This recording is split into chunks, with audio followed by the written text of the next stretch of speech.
I'm going to play the same idea over all these changes. Watch this.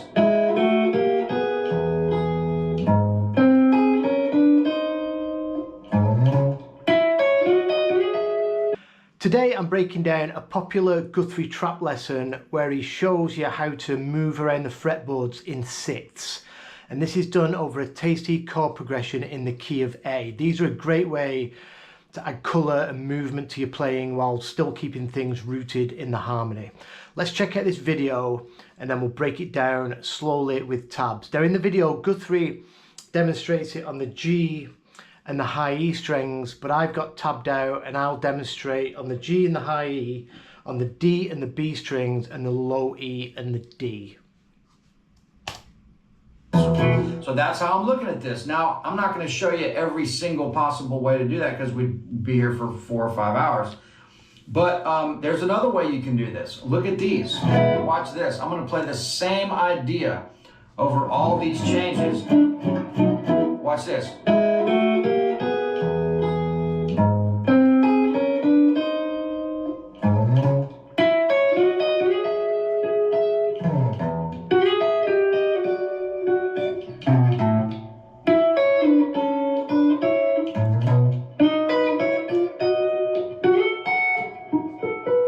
Showed you that chord on the last video. The 7.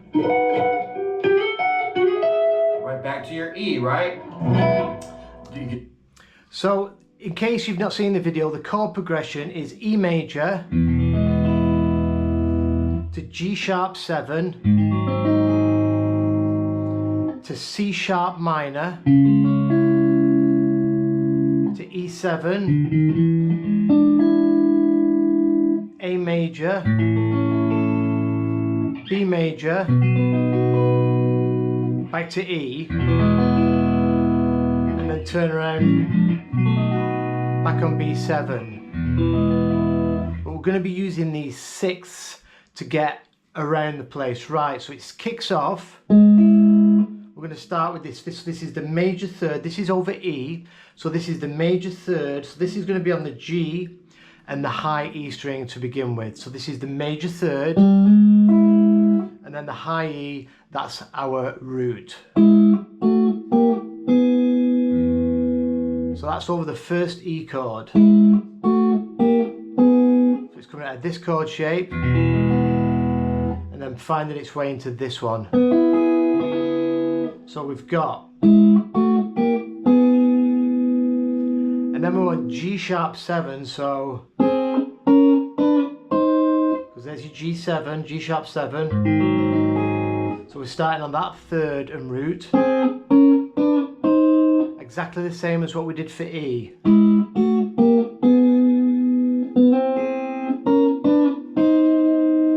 then to go up to the C sharp minor, we just bring that last shape we did up a half step. Because there's your C sharp minor chord, there's the minor third and the root. So all together, E, G sharp 7, C sharp minor, then we want E7. So we're going to come up into the same place we started for E, but here on the 12th fret, so third and root again. And we bring that down chromatically a whole step. Because that root there, a whole step behind every root is the flat 7. So if we take this, that implies E7.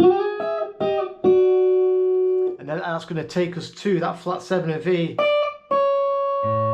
It's going to take us to the major third of A.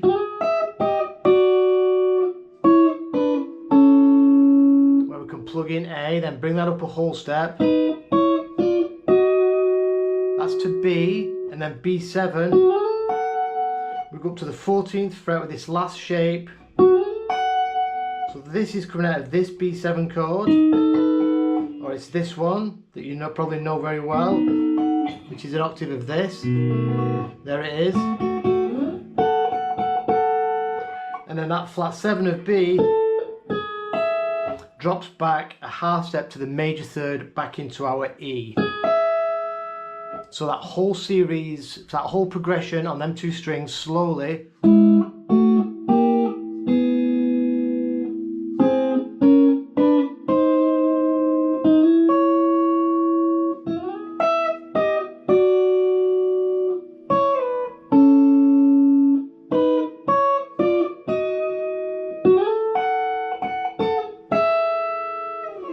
So Guthrie does do a couple of little fancy different changes in there, but I'm just trying to keep this simple and just keep to the bare bones of it. When you move it around a bit and get used to it, you're going to get used to doing, you know, some of the other little embellishments. Right, the next string set, we're going to bring it to the D and the B string. So we're going to, So we're going to start off, it's going to be exactly the same order of notes, same chord. So we do it here.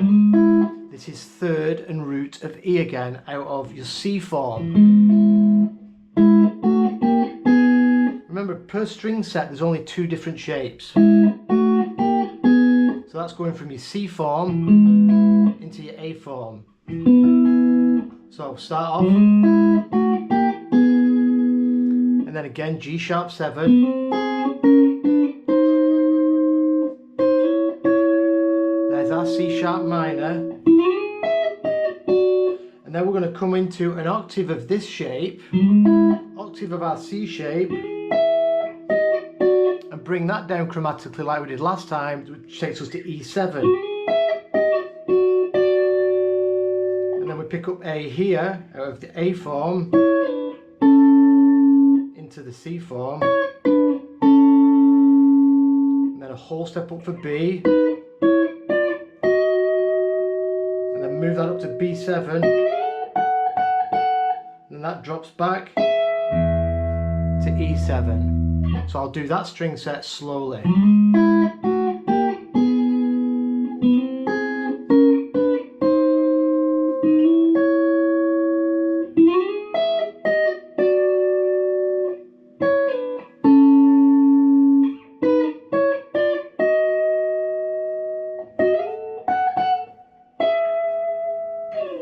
And then the last string set, I'm going to go with the exact same order, same notes, on the low E and the D. So we're going to kick off with this triad. So there's your E form. So we're going to be coming into this major third and grabbing our root on the D string. So these movements, E, again, only two different shapes. And then G sharp 7.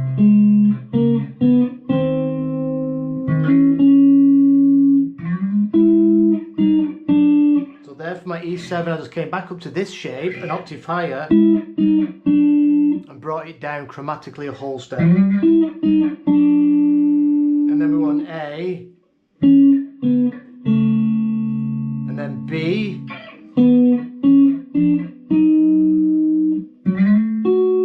B7,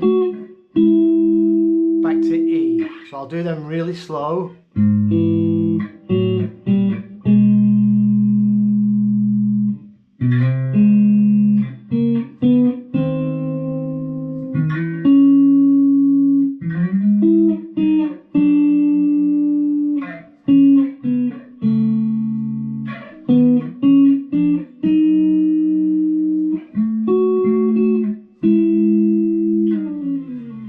So play around with them. The more you do, I would say practice them extensively on the G and the high E and then the D and the B. Get them down really well, and then the other string set, which can be confusing at first, the low E and the D string, should fall into place. Do it slowly, practice them on just one, one string set at a time, and you'll get it. If you move it to other keys, like the key of G, it's all going to fall into the same place. The intervals will be the same distance apart in the same order. So try and practice it in other keys. I'll put these tabs on my Patreon page along with this video. Have some fun with that. Please remember to share, like it. If you want to comment, good or bad, please stick it down below.